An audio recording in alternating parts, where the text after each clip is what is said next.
তো দর্শক দেখতে পাচ্ছেন মৌজু চৌধুরীহাট থেকে চলে এসেছে খিজিরহাট। এইমাত্র হচ্ছে আপনাদেরকে যেটা ভিডিও দেখালাম, কি পরিমাণে যাত্রী নিচ্ছে, সুবহানাল্লাহ।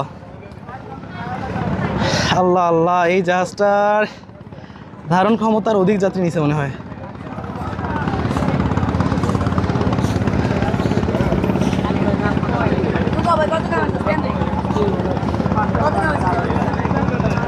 কি পরিমাণে যাত্রী নিচ্ছে।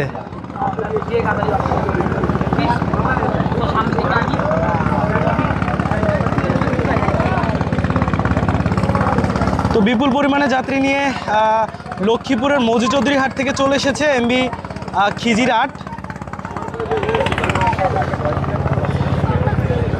তো আপনারা অবশ্যই কমেন্ট করে জানাবেন যে এই জাহাজটিতে